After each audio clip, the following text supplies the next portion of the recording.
बिस्मिल्लाहिर्रहमानिर्रहीम। Iqra बिस्मि रब्बिकल्लज़ी खलक़।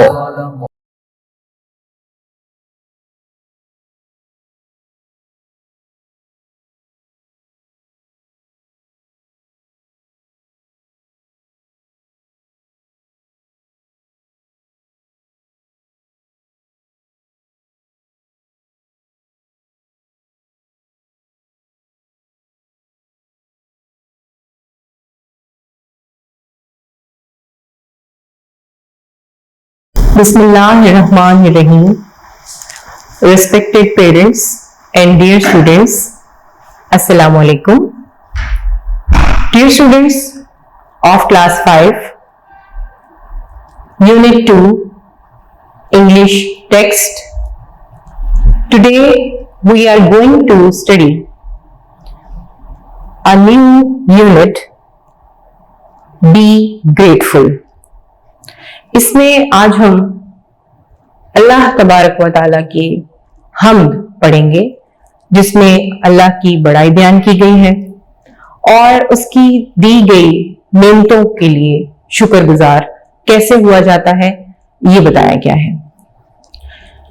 Be grateful यानी हमेशा शुक्रगुजार रहना चाहिए उस पाक परवरदिगार का कि जिसने हम पर इतनी नेमतें नाजिल फरमाई।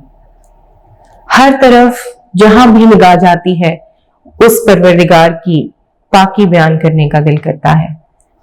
कुदरत हो, नजारे हो, चरिंद हो, परिंद हो, इंसान, हैवान, हर चीज उसकी कारीगरी का बेहतरीन नमूना है।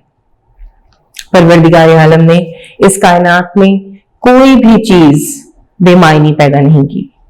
हर चीज किसी न किसी मकसद के तहत खल्क की गई है। जरूरत इस बात की है कि हम किस तरह उसकी नेमतों का शुक्र अदा करते हैं। हमें हर वक्त अल्लाह की दी हुई नेमतों का शुक्र अदा करना चाहिए, सबसे काम लेना चाहिए। इससे पहले जो हमने यूनिट पढ़ा डियर स्टूडेंट्स, उसमें भी एक हमें अखलाकी सबक मिलता है, और वो क्या अखलाकी सबक था कि हमें सब्र से काम लेना चाहिए।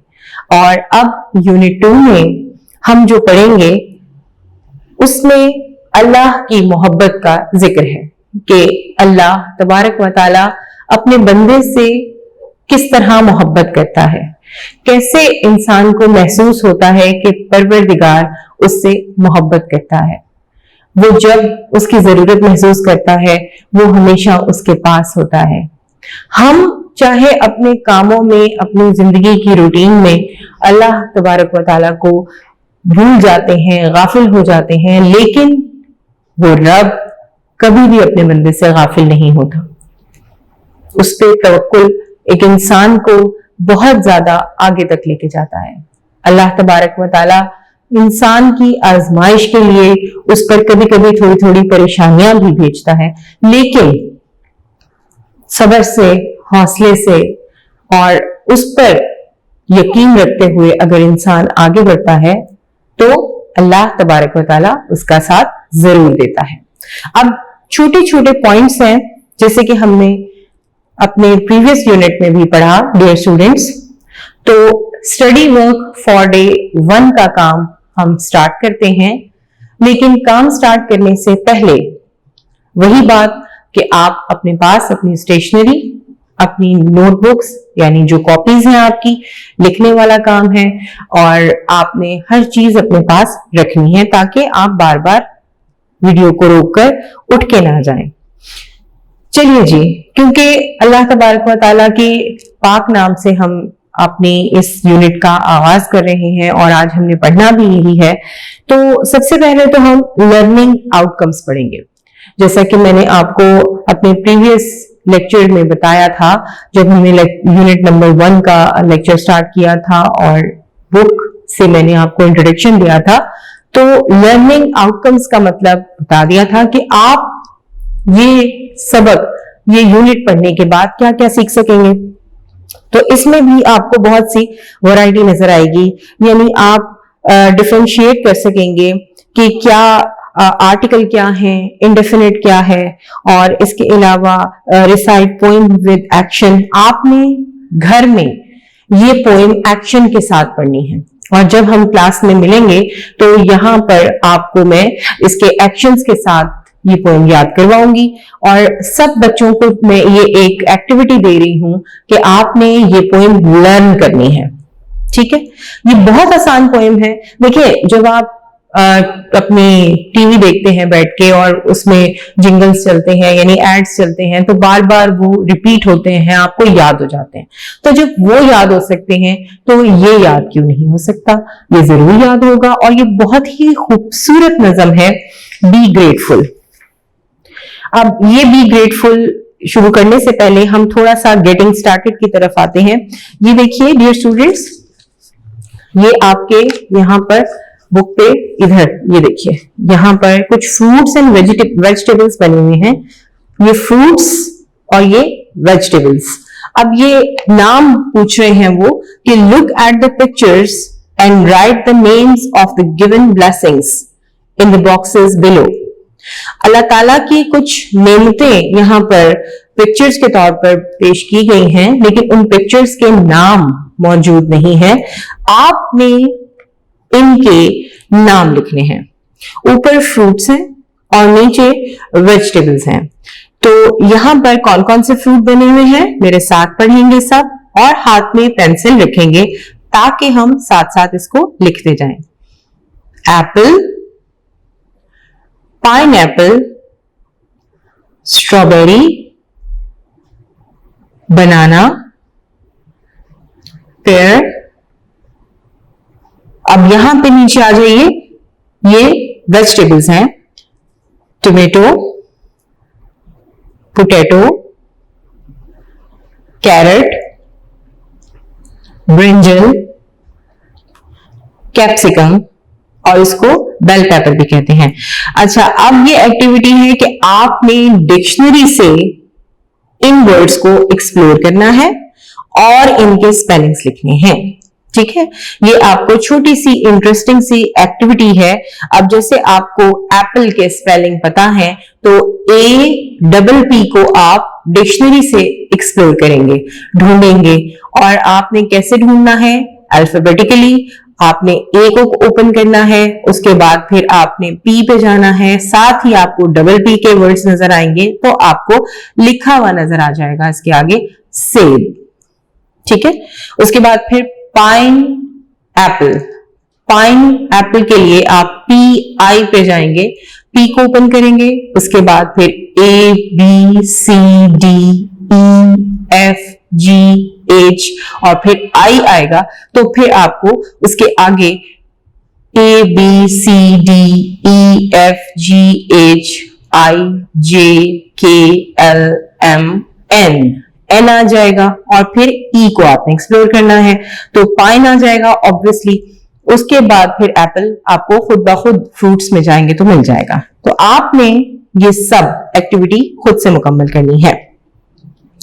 उसके बाद यहां पर हम अपनी पोएम का आगाज करते हैं, अल्लाह लव्स मी। कितना खूबसूरत नाम है इस हमारी पोएम का जो आज हम पढ़ने जा रहे हैं, और बिल्कुल हकीकत है। असल में ये नज्म इस टाइटल के अंदर ही पोशीदा है। ये कितनी खूबसूरत नज्म है। देखिए, अल्लाह लव्स मी।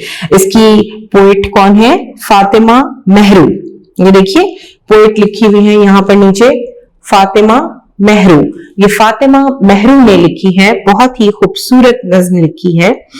और इस नज्म में क्या क्या है? अब सबसे पहले तो आपको एक नई चीज नजर आएगी, वो ये है कि इसमें किस तरीके से पोएट्री की गई है। आपने उर्दू में तो शेर और बंद पढ़े हैं कि ये बंद है, ये शेर है। अब 4 मिसरों पर मुश्तमिल जो बंद है और जो शेर है, उनको बंद कहा जाता है। 4 मिसरे यानी कि जो 4 लाइंस हैं, ये आपको देखिए, अभी आप छोटी क्लासेस में हैं तो आपको स्टेंजा का कॉन्सेप्ट में दे रही हूं। 1 2 3 4, ये 4 लाइंस जो लिखी हुई हैं पोएटिक फॉर्म में, शायराना तरीके से, तो जब ये इकट्ठी 4 लाइनें हैं तो इनको स्टेंजा कहा जाता है। ठीक है। स्टेंजा क्या होता है? 4 लाइन्स पर मुश्तमिल शेरों की जो आपके पास एक मौजूदगी है, जो आपकी बुक में लिखी हुई है 4 लाइन्स पे, वो आपकी ये स्टेंजा कहलाएगा। अब यहाँ पे कितने स्टेंजाज हैं? 1, 2, 3 और 4। इस पोएम में 4 स्टेंजाज हैं, ठीक है। अब हर एक लाइन का मतलब मैं वर्ड टू वर्ड भी करूंगी और जो शायराना तरीके से शायर बयान करना चाह रहा है वो भी मैं आपके सामने बयान करूंगी। Dear students, keep it in mind कि इंग्लिश में जब हम पोएट्री करते हैं और उसकी ट्रांसलेशन करते हैं तो समटाइम्स ऐसा है कि कुछ ऐसे अल्फाज हैं जिनकी हम वर्ड टू वर्ड ट्रांसलेशन नहीं करते, बल्कि कुछ बैलेंसिंग के लिए, कुछ बैलेंस बरकरार रखने के लिए और शेर की खूबसूरती को पेश करने के लिए वो अल्फाज इस्तेमाल किए जाते हैं, ताकि एक तो स्टेंजा हम वजन भी रहे और दूसरे आपके लिए एक बहुत ही खूबसूरत तरीके से शायर अपनी बात भी बयान कर जाए। और आपको कभी कभी ऐसा भी नजर आएगा कि कुछ वर्ड्स जो दूसरे मायने रखते हैं वो यहाँ पर बिल्कुल किसी और तरीके से पेश किए जाते हैं। इसलिए आपने बिल्कुल भी परेशान नहीं होना कि आप एकदम घबरा जाएं कि ये क्या चीज है। तो पहले तो पोएम्स आप पढ़ते रहे हैं, आपने 4 क्लास में भी पढ़ी है, आपने 3 क्लास में भी, 2 में भी, लेकिन यहाँ पर जो खास तौर पे एक नई चीज आपके सामने आ रही है वो स्टेंजाज आ रहे हैं, वो आपको और चीजें नजर आएंगी। तो let's start. Hold your pencils in your hand. Allah loves me. अल्लाह मुझसे प्यार करता है, यानी अल्लाह तबारक व ताला मुझसे प्यार करते हैं, मोहब्बत करते हैं। अब यहां मी का जो वर्ड है, look at the board my dear students. Me का वर्ड जो है ये सिर्फ एक इंसान के लिए नहीं है, ये पूरी तख्लीक जो इंसान की है, जो बनी नौ इंसान है, ये सबको इंडिकेट कर रहा है। मी का वर्ड सिर्फ एक के लिए, मेरे लिए नहीं, बल्कि ये हर इंसान की आवाज है। तो यहां पर अल्लाह लव्स मी, अल्लाह सुब्हानहू व तआला मुझसे प्यार करते हैं। सबसे पहले हम यहां पर जाएंगे डिक्टेशन वर्ड्स की तरफ, ठीक है। डिक्टेशन वर्ड्स इसलिए ताकि आपको कुछ नए वर्ड्स याद करने को मिल जाएं। स्वे मतलब भी पता होना चाहिए आपको। स्वे का मतलब है बहुत ही नाजुकी से इधर उधर झूलना।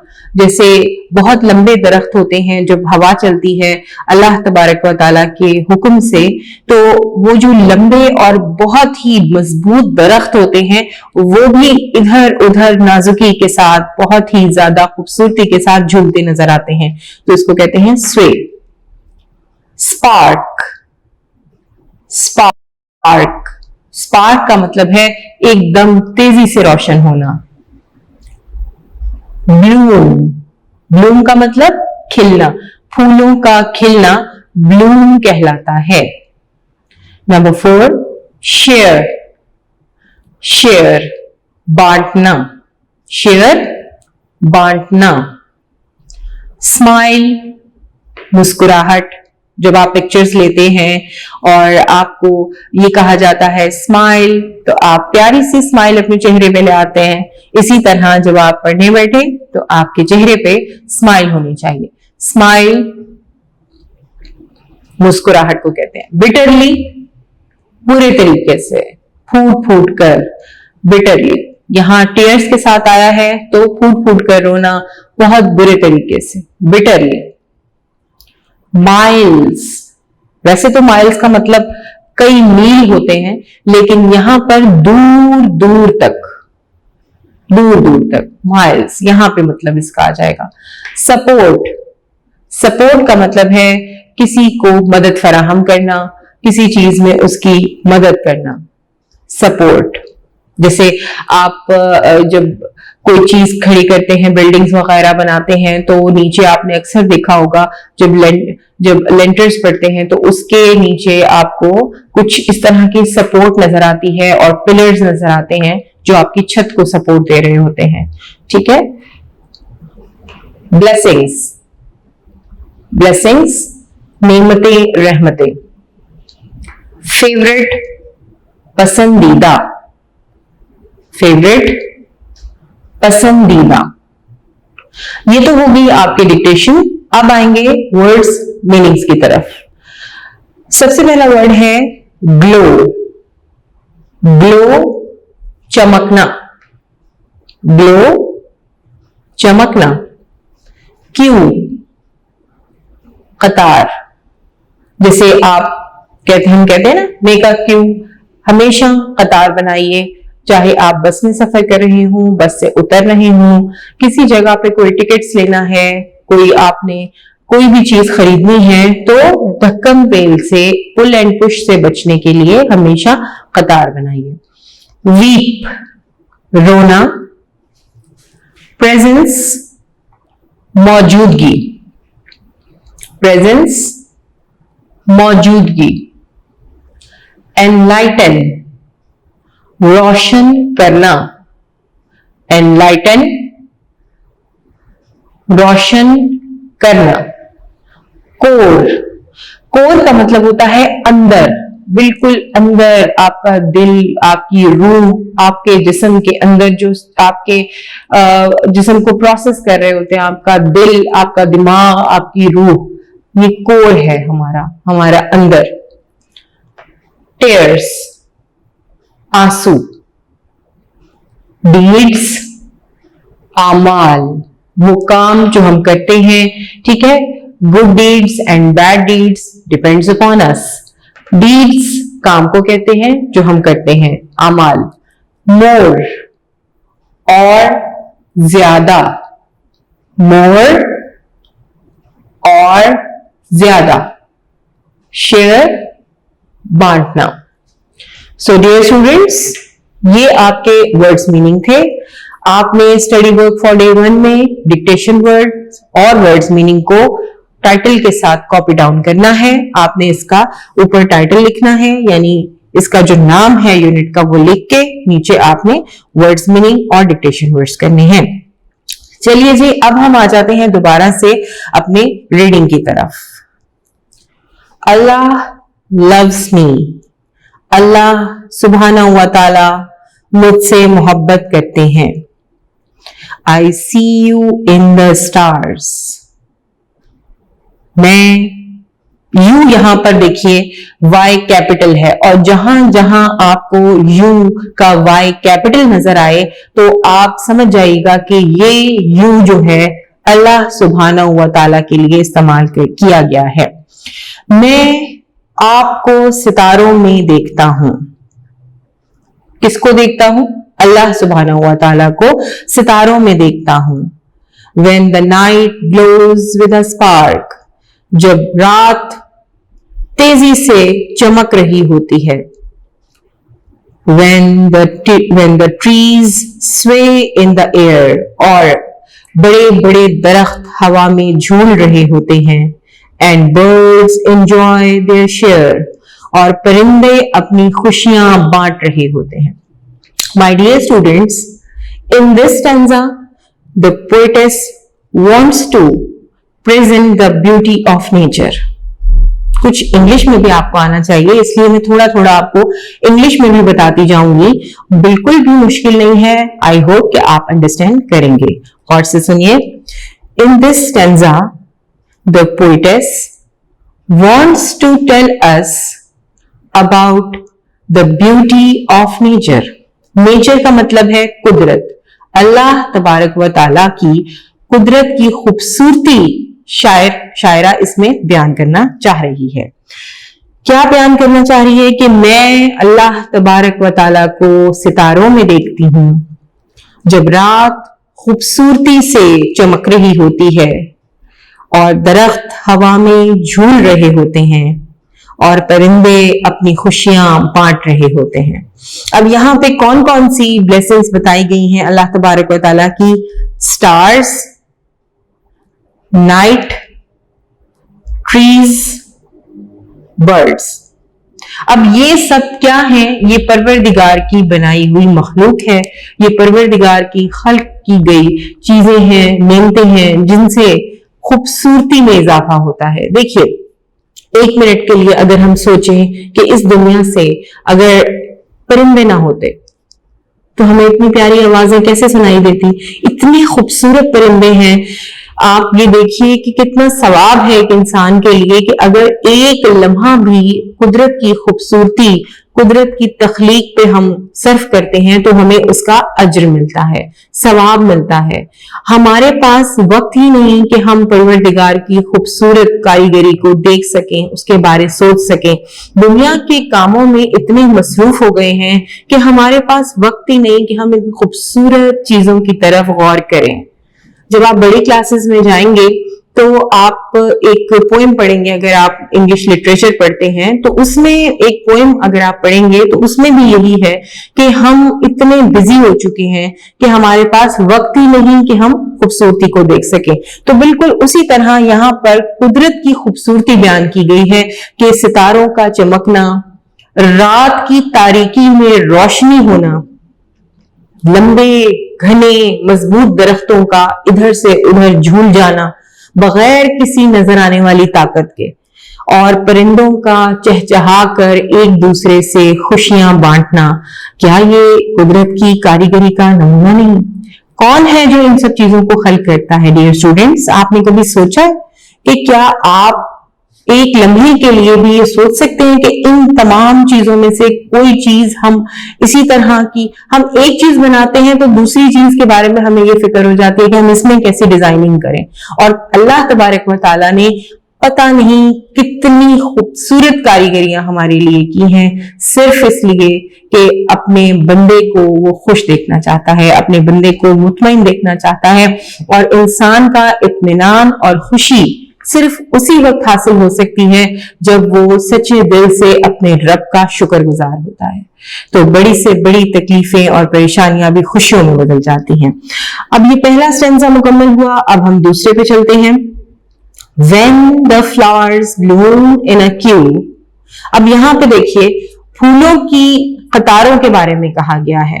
जब आप किसी पार्क में जाते हैं, किसी गार्डन में जाते हैं तो वहां पे आपको खास किस्म की कुछ फेंस नजर आते हैं, जंगले बने नजर आते हैं जिनके दरमियान क्यारियां होती हैं, बहुत खूबसूरत फूल लगाए गए होते हैं और एक जैसे फूल एक खूबसूरत अंदाज में आगे पीछे उगाए जाते हैं और जब वो खिल जाते हैं तो ऐसा लगता है जैसे खूबसूरती कतार बनाए खड़ी हुई है। तो आप कभी गौर कीजिएगा कि यहाँ पर शायरा ने कितनी बारीकी से कुदरत की खूबसूरती की तरफ इशारा किया है कि जब फूल कतारों में खिलते हैं, and sleep at night with due, और जब रात को वो शबनम के कतरों के साथ सो जाते हैं। अब देखिए फूल सोते नहीं है, जो ये फूल हैं कभी किसी ने आंखें बंद करके सोते देखा है इनको? आपने देखा है? नहीं, कभी भी नहीं। अब यहाँ पे क्योंकि शेर की खूबसूरती को बयान करना था इसलिए एक तशबीह दी गई है किस तरह के जी फूल सो जाते हैं, क्योंकि आपने एक बात नोटिस की होगी कि शबनम के कतरे दिन में नहीं होते, रात में होते हैं। और जब रात में वो शबनम के कतरे फूलों पर गिरते हैं तो ऐसा लगता है जैसे फूल तरोताजा हो गए हैं। और वो जब सो रहे होते हैं किसके साथ? शबनम के कतरों के साथ। यानी रात में जब फूलों पर शबनम के कतरे गिरते हैं, when I need a lot of care, और जब मुझे बहुत ज्यादा देखभाल ख्याल की जरूरत होती है, यानी जब मैं अपने आप को बहुत अकेला महसूस करता हूं, जब मुझे बहुत परेशानी का सामना किसी बात पे करना पड़ता है, मुझे कोई नजर नहीं आता, मैं अपने आप को अकेला महसूस करता हूं और मुझे ये जरूरत महसूस होती है कि कोई हो जो मेरा ख्याल करे, I feel your presence there. यहाँ योर किसके लिए आया है? अल्लाह सुब्हानहू व तआला के लिए, कि मैं आपकी मौजूदगी महसूस करता हूं। ऐ मेरे रब, जब मैं अकेला हो जाता हूं और मुझे कोई नहीं दिखाई देता और मैं बिल्कुल तन्हा हो जाता हूं और मुझे देखभाल की जरूरत होती है, ख्याल की जरूरत होती है कि है कोई मेरा ख्याल रखने वाला, तो परवरदिगार मुझे सिर्फ और सिर्फ आपकी मौजूदगी का एहसास होता है। कहते हैं ना कि जब कोई नहीं होता तो तू होता है। तो यहाँ पर परवरदिगार की मौजूदगी का एहसास उस शख्स को, हमें, किसी को भी उस वक्त महसूस होता है जब हमारे पास कोई और नहीं होता। यानी हम जब बिल्कुल तन्हा हो जाते हैं, जब सब साथ छोड़ जाते हैं, तो सिर्फ उस रब की जात होती है जो इंसान को कभी भी अकेला नहीं छोड़ती। यकीन के साथ, कामिल यकीन के साथ अगर आप ये चीज अपने अंदर पैदा कर लें कि सब साथ छोड़ जाएंगे लेकिन मेरा रब मेरा साथ कभी नहीं छोड़ेगा, तो जब साथ देने वाला आपका साथ नहीं छोड़ेगा तो बदले में हमें भी कुछ पे बैक करना चाहिए। और वो कैसे? कि अल्लाह सुब्हानहू व तआला की खुशनुदी हासिल करने की कोशिश करनी चाहिए, उसके बंदों से मोहब्बत करनी चाहिए, उनके लिए आसानियां बांटनी चाहिए। जो कुछ भी आपके पास है, जो स्किल, जो काम आप मदद के तौर पे किसी के लिए कर सकते हैं, आपको करना चाहिए। ये आपके ऊपर ब्लेसिंग्स हैं। अगर आप कोई अच्छाई बांट सकते हैं, आप अच्छाई अल्फाज के जरिए बांटिए। अगर आप किसी हुनर के जरिए किसी की मदद कर सकते हैं तो जरूर कीजिए, क्योंकि जब आप किसी को अकेला नहीं छोड़ते तो आपका रब भी आपको कभी अकेला नहीं छोड़ता। सेकंड स्टैंजा मुकम्मल हुआ। अब उसके बाद यहाँ पे एक जो साइड में आप देखिए, ये एक सवाल है, और सवाल क्या है? Which quality of Allah subhanahu wa ta'ala is discussed in the second stanza of the poem? दूसरे स्टेंजा में अल्लाह तबारक व ताला की कौन सी नेमत और रहमत का जिक्र किया गया है, कौन सी खुसूसियत का जिक्र किया गया है। अब अल्लाह सुब्हानहू व ताला की तो बेशुमार खुसूसियात हैं। अब यहां पर the beauty of nature and the presence of Allah has been discussed. अब यहाँ पर अल्लाह सुब्हानहू व तआला की जो नेचर यानी कुदरत की खूबसूरती है और उसकी मौजूदगी है, इसको डिस्कस किया गया है। Do help me in my deeds, third stanza start किया मैंने। Do help me in my deeds, ए मेरे रब मेरे कामों में मेरी मदद फरमा, मेरे आमाल में मेरी मदद फरमा। I smile और when I weep, मैं जब मुस्कुराऊं और जब रोऊं, यानी खुशी के और गम के दोनों हालात में ए मेरे रब मेरी मदद फरमा। ये नहीं कि सिर्फ इंसान परेशान होता है तो ही अपने रब की जरूरत महसूस होती है उसे। देखिए, जब इंसान परेशान होता है तो फौरन सजदे में गिर जाता है, ए अल्लाह मेरी मदद फरमा, मैं परेशान हूं, मैं ये हूं। लेकिन जब इंसान खुश होता है तो वो अपने रब को भूल जाता है। इसलिए कहते हैं कि दोनों हालतों में अपने रब को याद करो, और रब को याद करने का बेहतरीन तरीका डियर स्टूडेंट्स ये है कि आप उसके शुक्रगुजार बंदे बन जाएं। आप हर वक्त उठते बैठते हर लम्हे अगर अल्लाह तबारक व तआला का शुक्र अदा करेंगे तो आप उसको याद कर रहे हैं। जितना आप उसको याद करेंगे वो भी आपको याद रखेगा। ये नहीं कि अल्लाह तबारक व तआला अपने बंदे को नाउज़ुबिल्लाह भूल जाता है या उसको, ऐसा नहीं है, बल्कि अल्लाह सुब्हानहू व तआला तो अपने बंदों को 70 माओं से ज्यादा प्यार करता है। आपकी माँ आपको कितना प्यार करती हैं? करती है ना? तो अल्लाह तबारक व तआला अपने बंदे को 70 माओं से ज्यादा प्यार करता है। माँ का प्यार सबसे सुपीरियर है, ठीक है, लेकिन अल्लाह सुब्हानहू व तआला मां से भी ज्यादा प्यार करने वाला है। तो जब हम मुस्कुराएं और जब हम रोएं तो ए मेरे रब मेरा साथ देना। As no one else can hear, क्योंकि कोई और नहीं जो मुझे सुन सके। When I bitterly shed my tears, जब मैं अपने आंसू बुरे तरीके से बहाता हूं, यानी जब मैं फूट फूट कर रोता हूं, तड़पता हूं, तो कोई नहीं जो मेरी सदा सुन सके। सिर्फ तू ही है जो मेरी सदा सुनता है, जो मेरे दिल का हाल जानता है, जो मेरे रोने का सबब जानता है। ए मेरे रब मुझे कभी तन्हा न छोड़ना।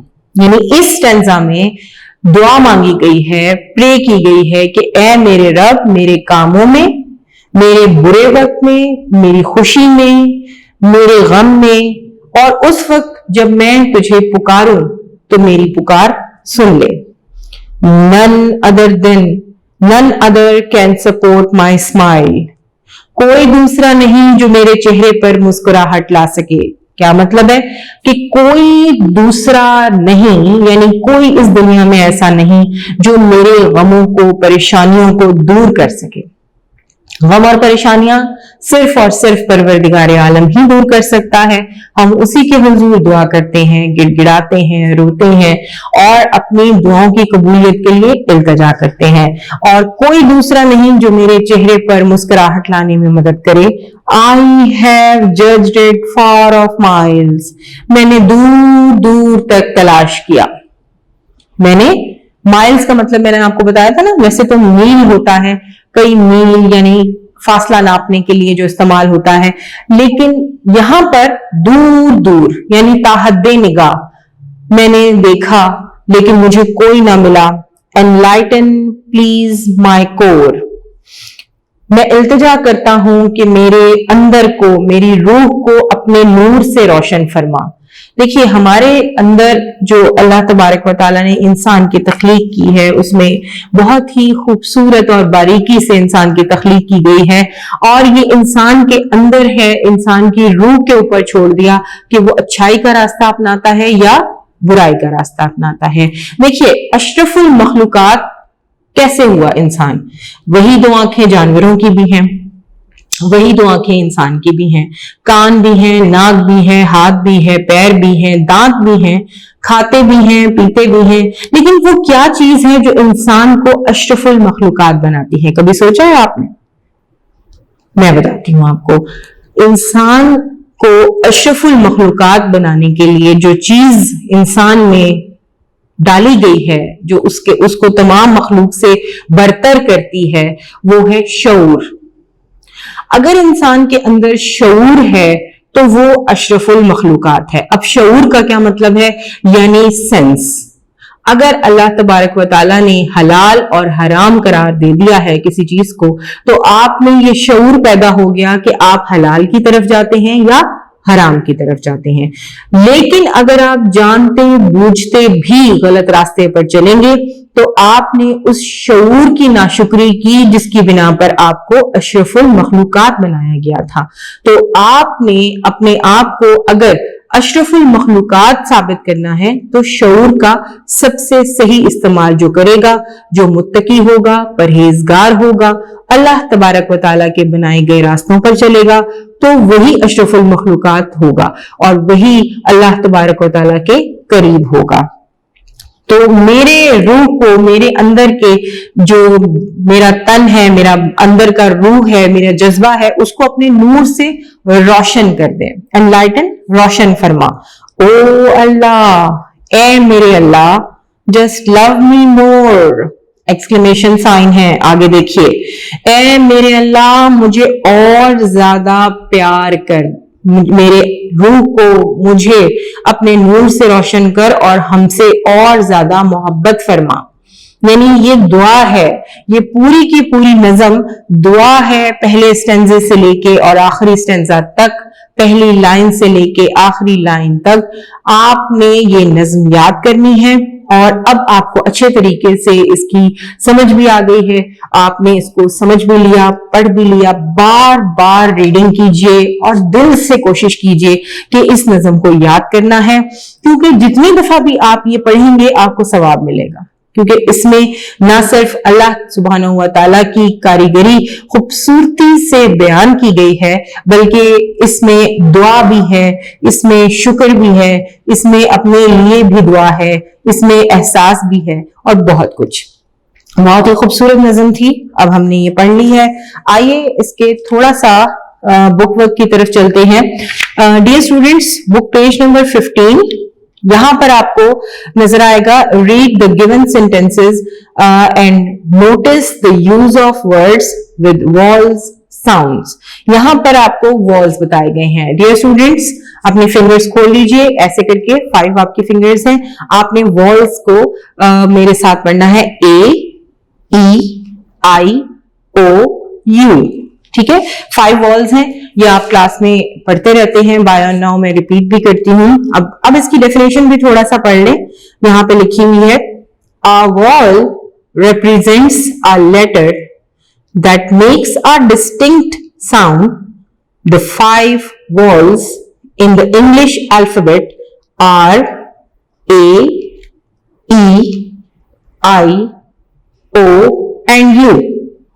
अब यहां पे वो कह रहे हैं कि देखिए ये जो रेड में है ये सब वॉल्स हैं, और नीचे इसका सवाल है कि underline the words that begin with wall sounds. यहां पर आपने उन वर्ड्स को अंडरलाइन करना है जो वॉल से शुरू हो रहे हैं।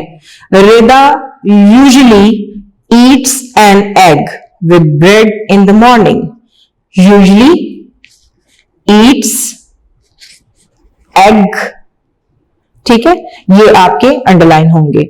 The wood cutter works with an x.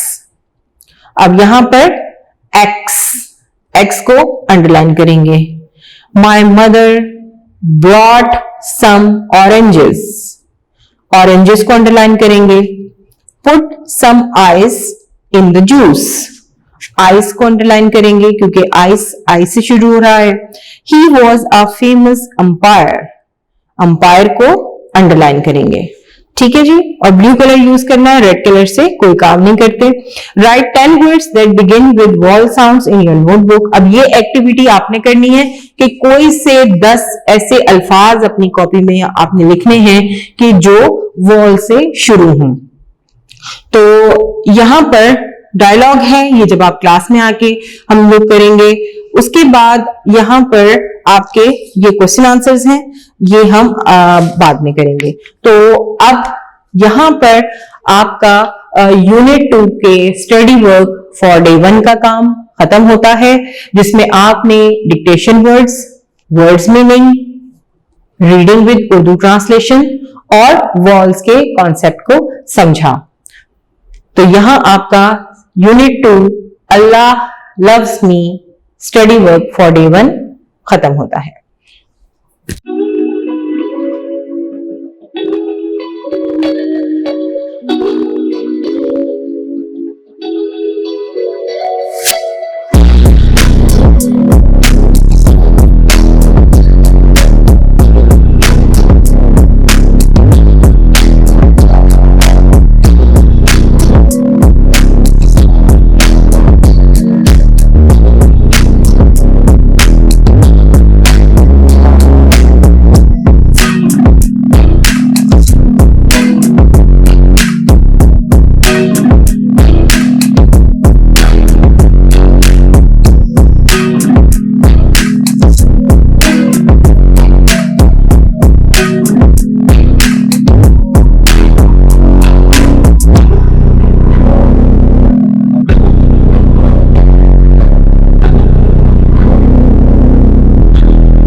Dear students of class 5 English text unit 2 Allah loves me study work for day 2.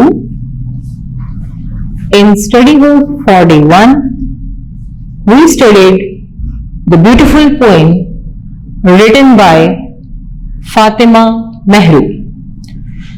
इस पोइम में हमने अल्लाह सुब्हानहू व तआला की खूबसूरत नेचर और रहमतों और नेमतों बारे पढ़ा, और मैंने आपको ये पोइम याद करने के लिए भी दी थी। आई होप कि आपने याद की होगी। Today we are going to learn more about this poem. सबसे पहले तो स्टडी वर्क फॉर डे 2 में हम क्वेश्चन आंसर्स करेंगे। Open your book page number 16। यहां पर आपको रीडिंग कॉम्प्रिहेंशन की हेडिंग के साथ आंसर दीज क्वेश्चंस नजर आएंगे। सवाल डियर स्टूडेंट्स बुक में मौजूद हैं, लेकिन मैंने इलिप्स में लिख दिया है और बुक पेज नंबर भी मेंशन किया है ताकि आपके लिए किसी किस्म की कोई प्रॉब्लम पेश ना आए। और नीचे आपको इसके आंसर्स लिखे हुए नजर आएंगे। आपने ये क्वेश्चन आंसर्स अपनी नोटबुक पर लिखने हैं, याद करने हैं और इनकी प्रैक्टिस करनी है। यहां पर सवाल नंबर 1 बुक पे देखिए। लेक्चर शुरू करने से पहले दोबारा से कहूंगी कि अपनी तमाम चीजें अपने सामने रखिए। अगर कोई चीज नहीं है तो पहले ले आइए, क्योंकि अगर आप बार बार उठेंगे तो आपकी अटेंशन डाइवर्ट हो जाएगी। Question number 1, in which things does the poet see Allah सुब्हानहू व तआला? कौन कौन सी चीजों में पोएटेस, अब यहां पर आपको पोएट नजर आ रहा है, हालांकि जो हमारी शायरा है वो फीमेल है।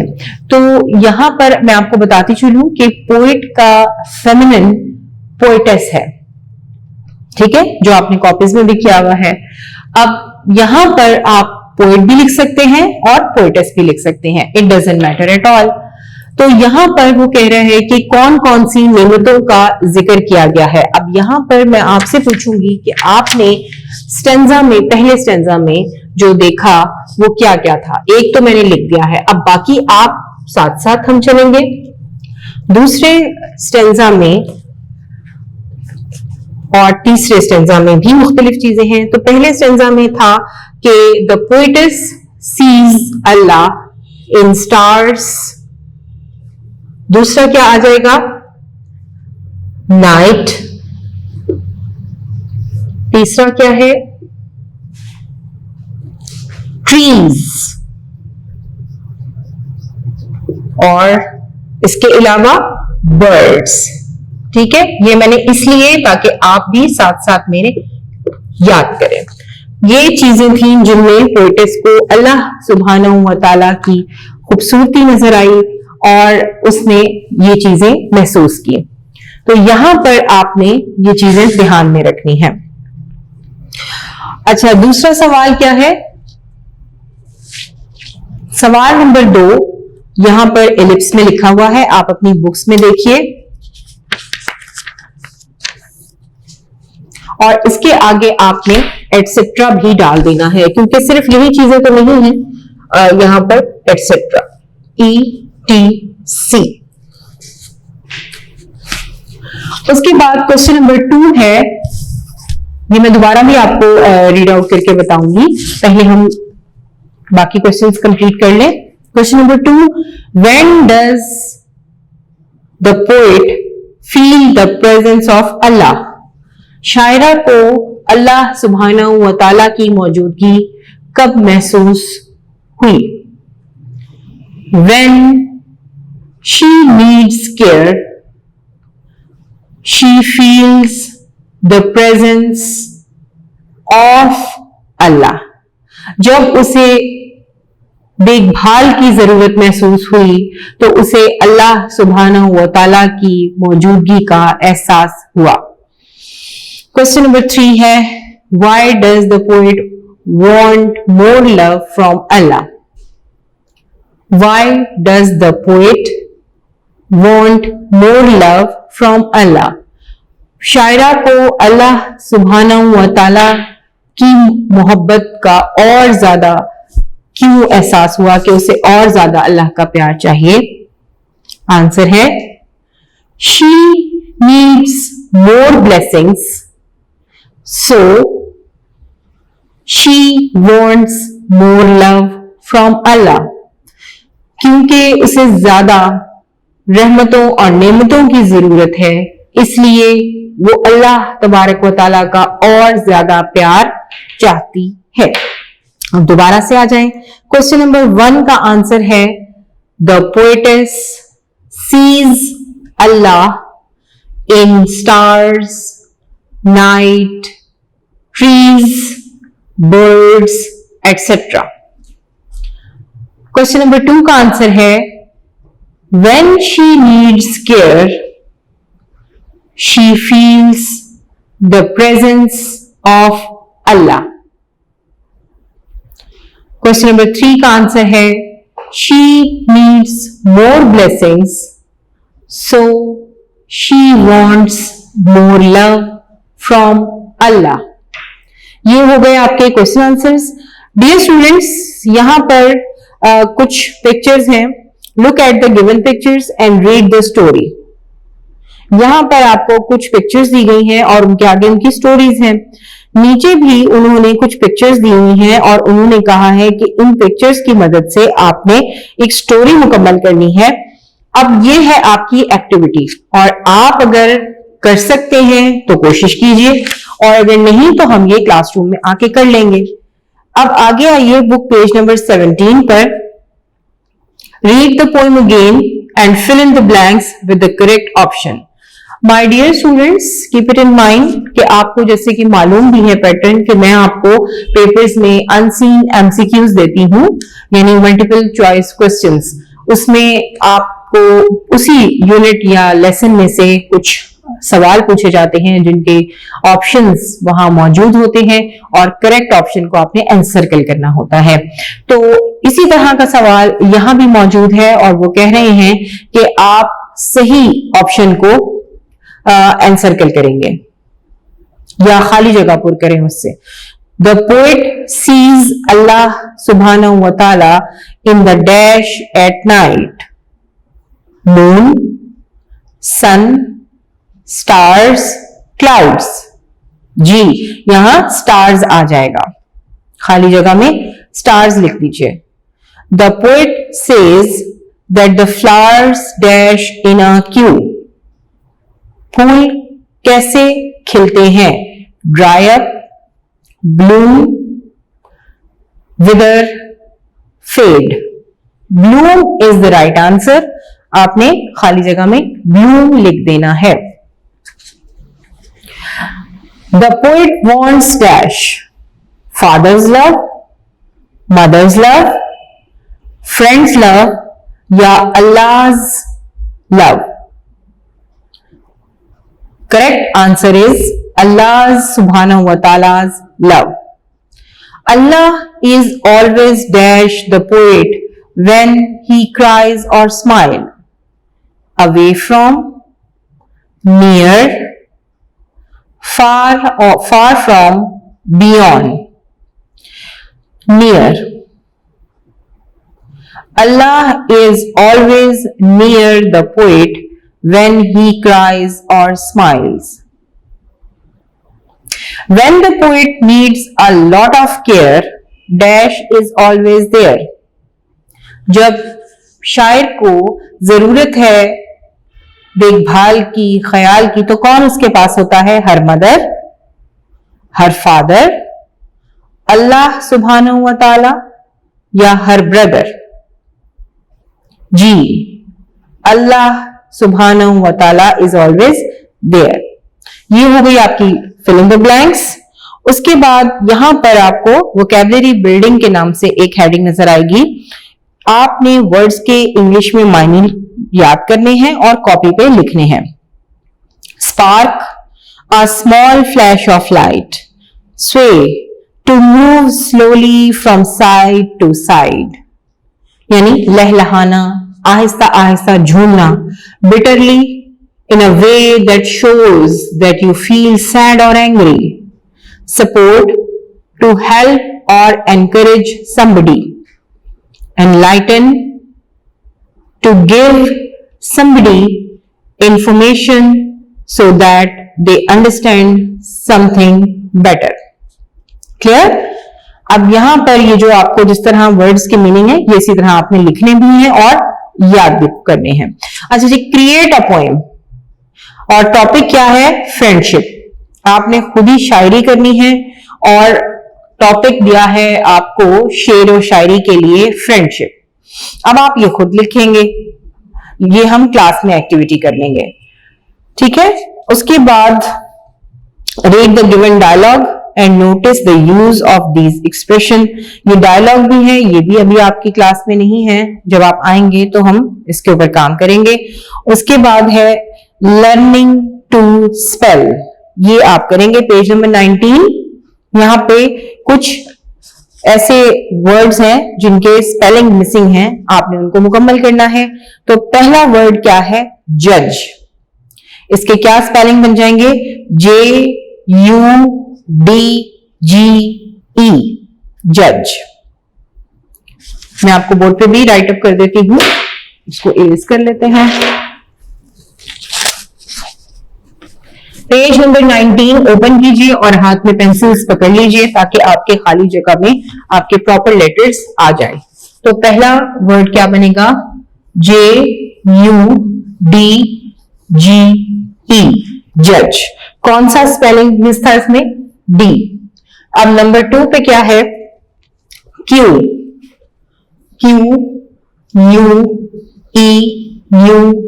कौन सा लेटर मिसिंग था? E। नंबर 3 पर है प्रेजेंस, ठीक है, presence PRESENCE,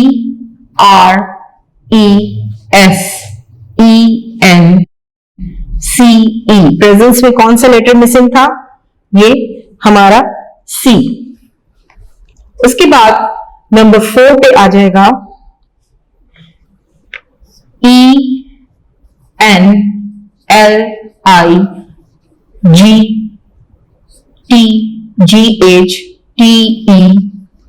enlighten, E missing था। एंड नंबर 5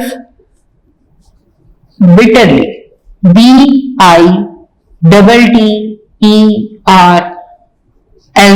bitterly, इसमें हमारा E मिसिंग था। ठीक है जी, ये हो गए आपके मिसिंग लेटर्स जो हमने कंप्लीट किए। उसके बाद रेगुलर एंड इरेगुलर नाउन्स, ठीक है। Read the given regular and irregular nouns, page number 20।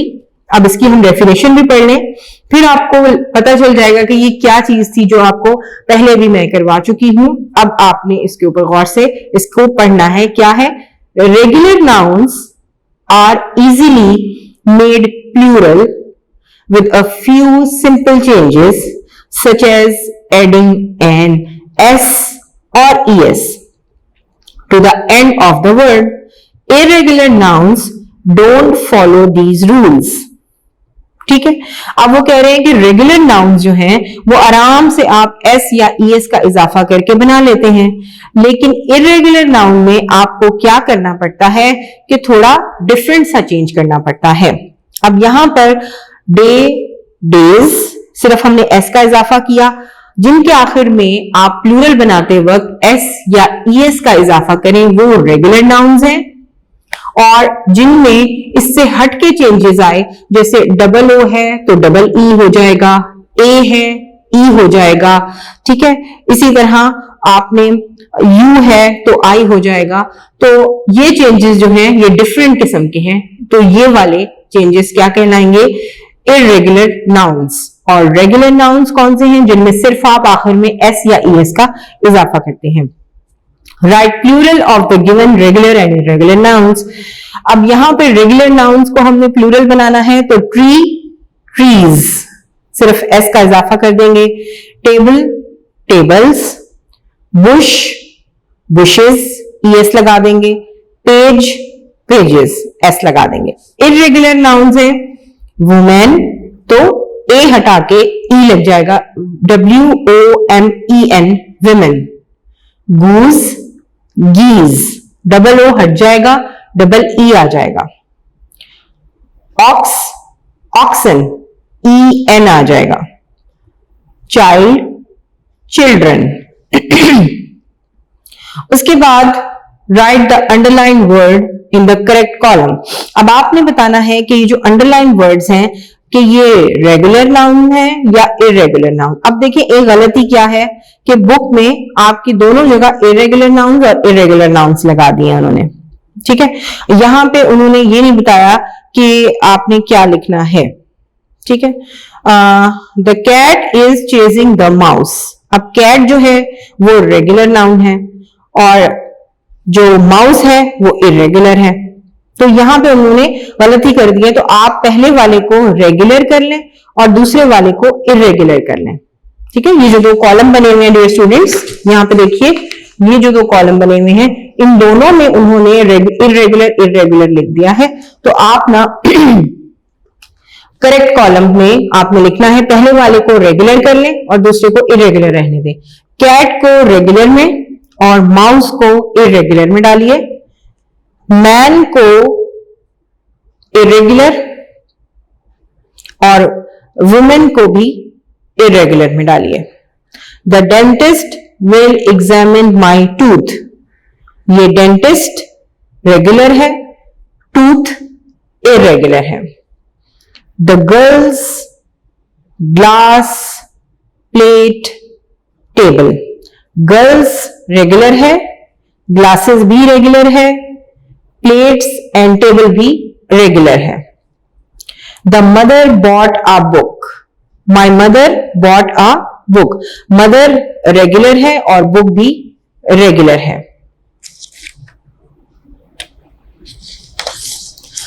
अच्छा जी, उसके बाद अगले पे आ जाए, आर्टिकल्स आ जाते हैं, ए एंड द भी आ जाएगा। यहां पर आपको ये करवाए हुए हैं, fill in the blanks with the correct article.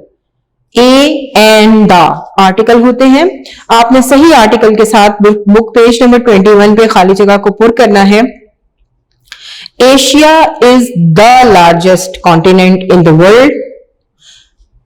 My cousin is a doctor. There is an orange on the table. Bring me a bottle of water. Sadia is an honest girl. He quickly ate the cake. The cake. ठीक है जी, rewrite each sentence using the correct article in your notebook. Indus is longest river in Pakistan. अब यहां पे आपने दोबारा से A and दा को इस्तेमाल करना है।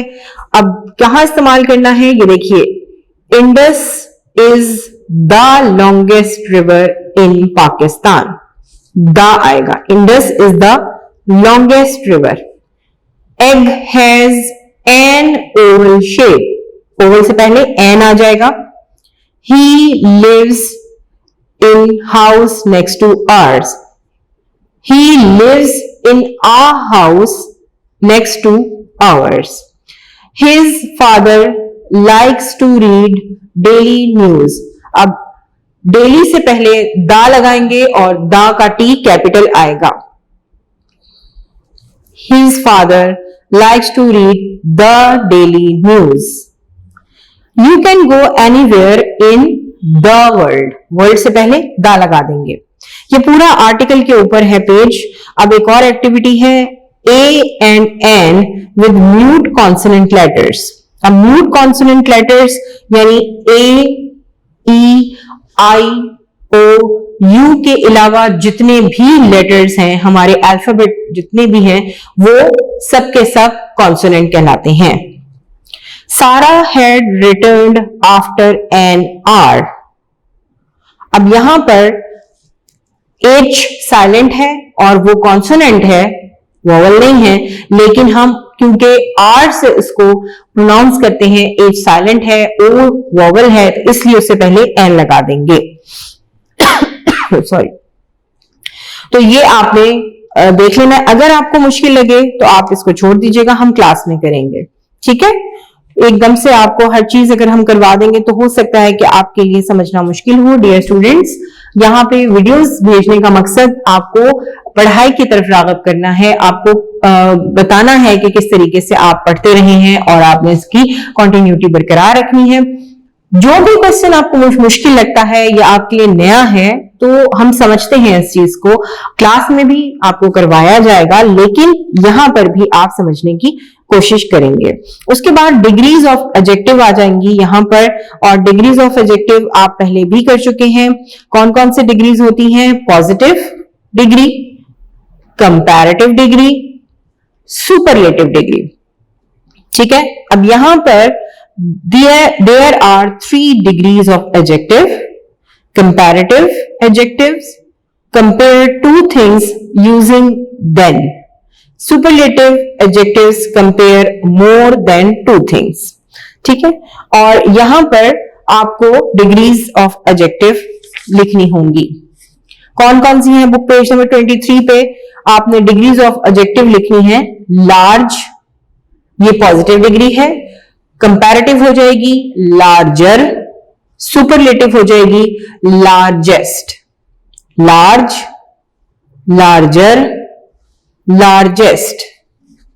दूसरी है young, younger, youngest, brave, braver, bravest, old, older, oldest, fast, faster, fastest.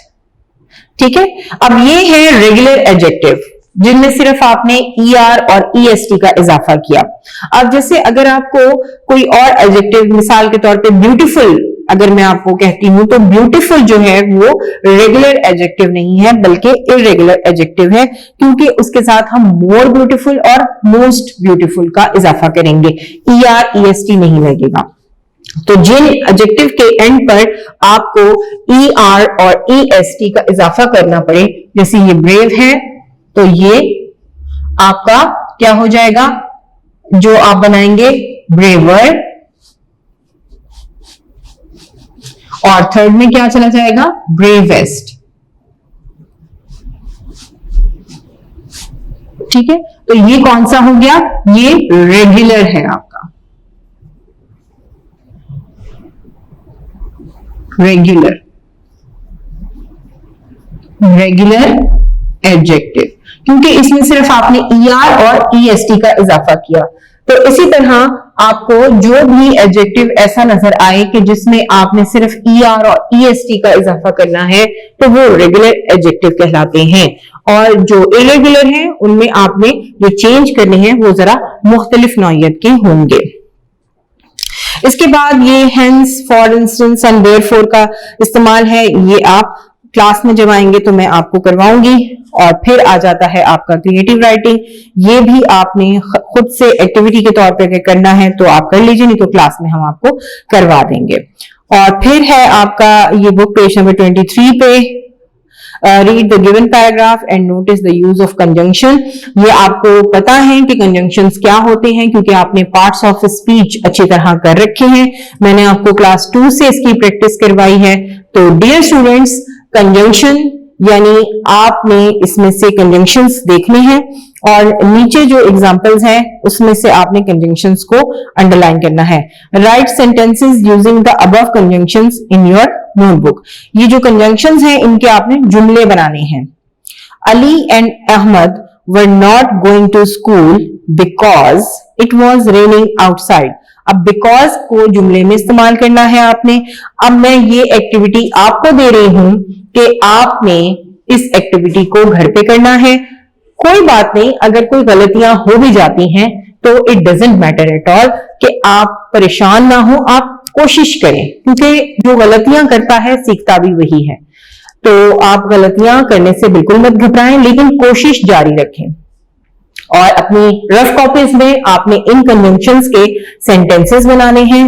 आज स्टडी वर्क फॉर डे 2 में हमने क्वेश्चन आंसर्स, बुक वर्क और बाकी काम मुकम्मल किया।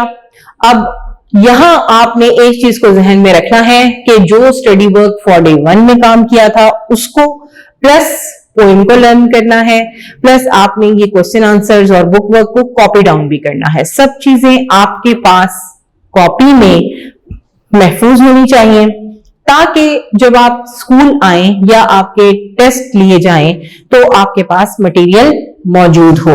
ये कॉम्प्रिहेंसिव स्टडी है आपकी। आपने क्लास वर्क, होमवर्क इसी तरह डिवाइड कर देना है। बिल्कुल यही समझें कि आपको होमवर्क मिला है और आपने उसको याद करना है। तो डियर स्टूडेंट्स, यहां आपके यूनिट 2 इंग्लिश टेक्स्ट क्लास 5 अल्लाह लव्स मी का डे 2 का काम खत्म होता है, और इसी के साथ ये यूनिट भी इख्तिताम पजीर होता है। अगले लेक्चर तक के लिए मुझे इजाजत दीजिए। अल्लाह हाफिज।